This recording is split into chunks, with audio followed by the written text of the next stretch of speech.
One day I woke up and realized that I wasn't happy. But the best part about writing your own story is that you can change it whenever you want.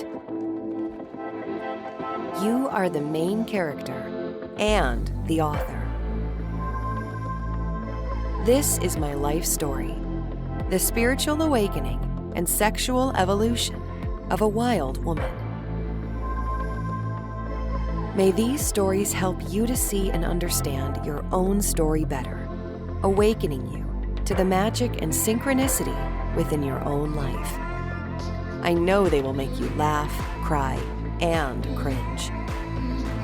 But they will also be a light in the darkness and a mirror to teach you more deeply about who you are called to be. I am Radically Rachael.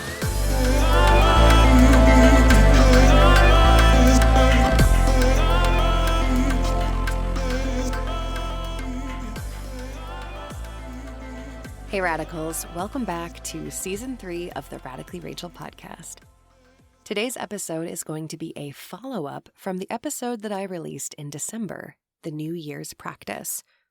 Whenever a new year is beginning, I always spend a little time meditating, setting some intentions. I call out the name of every month, and I see what comes to me intuitively, whether that is through claircognizance, a thought just dropping in, if that's clairvoyance, me seeing an image in my mind, or clairaudience, hearing a word or hearing a phrase.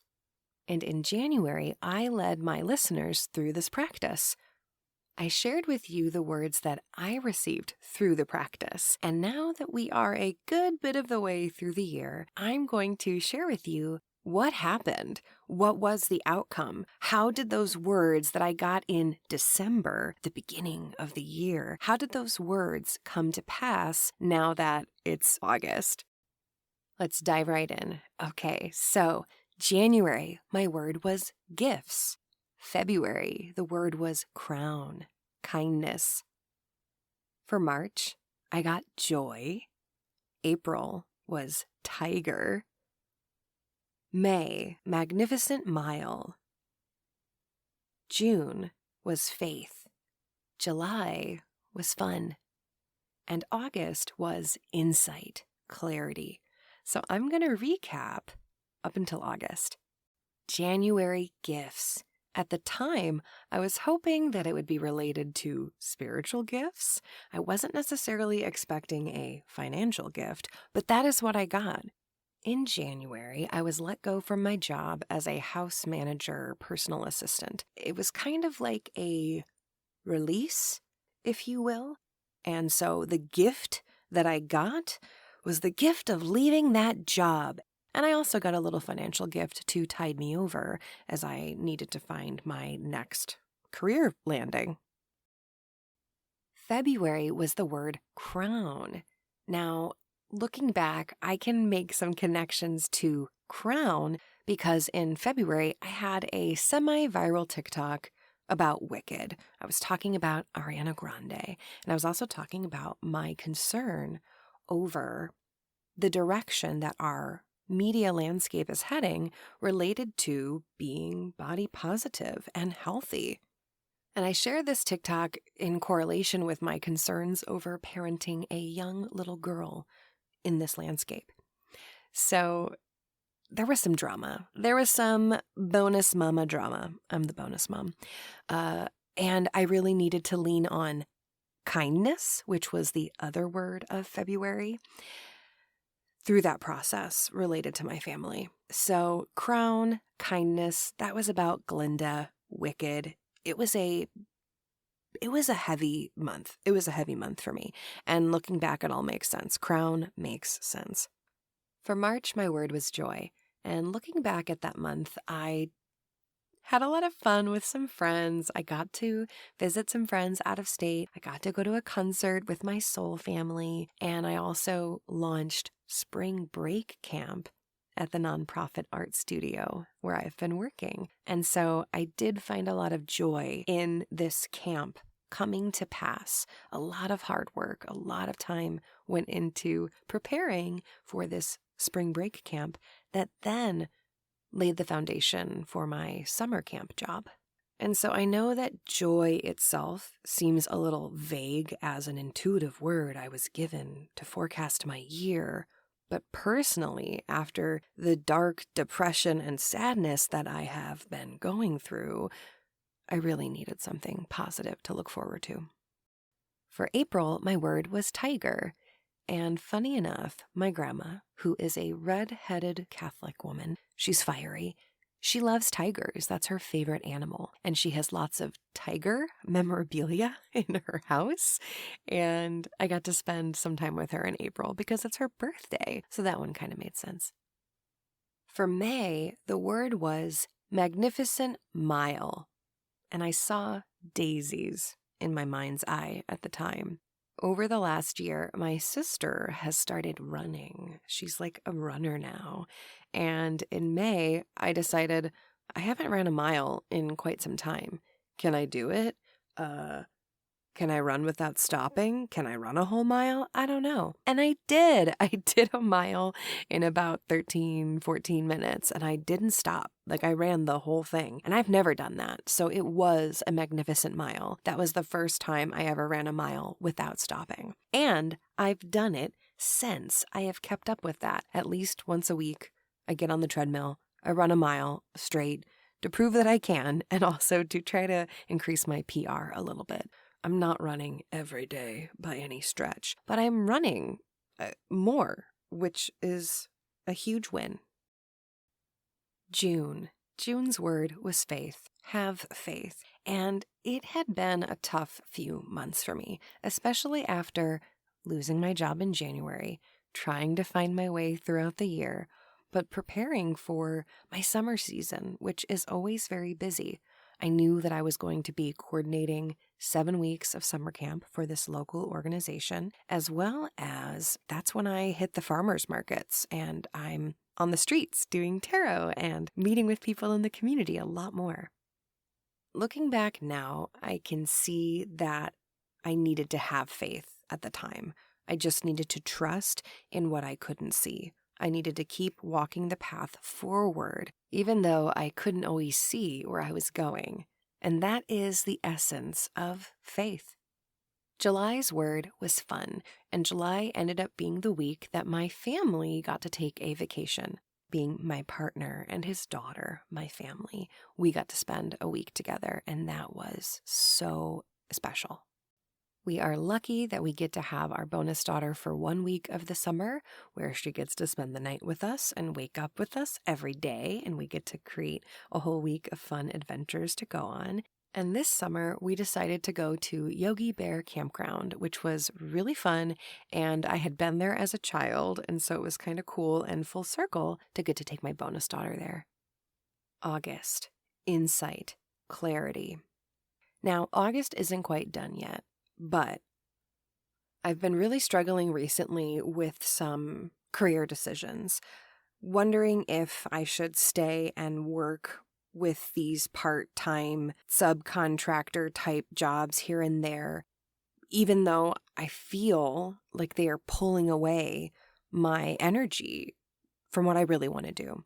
I really want to continue being a content creator. I really want to keep making podcasts. I want to keep showing up on YouTube and on social media. That's the cry of my heart. That is my passion. And I really would like to spend less time helping other people build their passions and more time developing my own.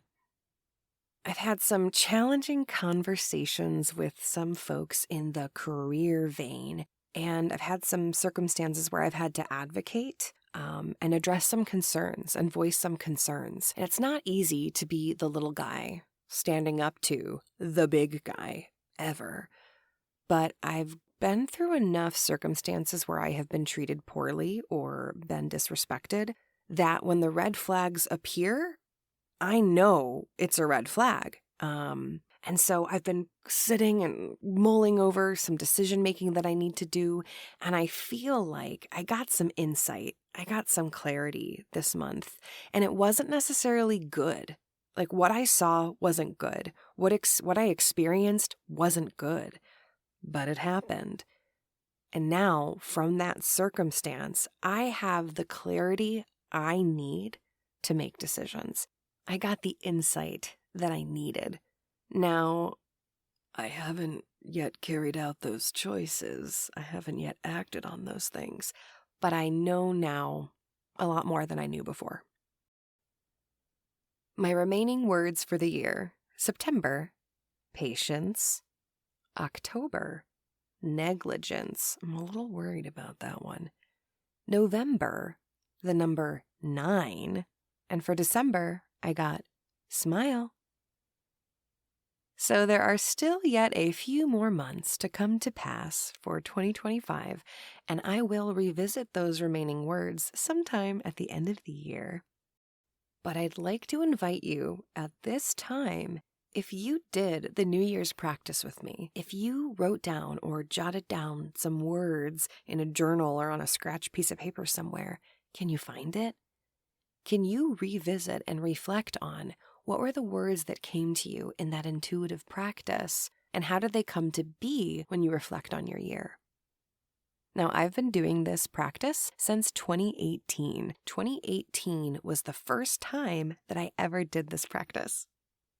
So I've had a lot of fun the past few years getting to see how my intuition has sharpened, how I'm able to trust whatever words come through because I know that they come to pass. So sometimes the words are general, vague, broad, sure, fun, faith, joy. But the words that were specific, like crown, right? I'm equating that to Glinda from Wicked. Magnificent mile. I literally ran a mile. For some of those other things, it was much more specific, right? What I could glean from the word. And as I sit with the words that are ahead of me, like patience and negligence, I know that in the month of September, when I am feeling stressed, when I am feeling like I am in the thick of it, I need to remember to have patience. And I need to remember that good things take time. I am building a kingdom, and kingdoms take time. For October, the word negligence. Now, specifically in October, I know that I have a lot of events for work. I have a lot going on in October. And so I'm a little apprehensive because I don't want to be negligent. Maybe someone else will be negligent, but I'm going to do everything within my own ability to be prepared and to cross every T and dot every I. And that's all that I can do. I don't want to go into the month of October having fear, but I do know that negligence in some way or another will come to be in the month of October for me or my experience. Overall, I'm excited to see how the year comes to pass because I'm excited to see the ways that spirit shows up for me. And I'm excited to see the ways that my intuition has proven correct or has proven to be accurate. And friends, if you didn't do this practice with me in January and you would like to, the year's not over. All that you need to do is get quiet and get still. And you're going to say each month and see what comes to you in that silence. Do you see something in your mind's eye? Do you hear a word or phrase? Does it just come to you quickly? But September, October, November, and December still holds so much magic and potential for you. Kings and queens and everything in between, suns, moons, and stars, listeners near and listeners far, thank you for joining me today.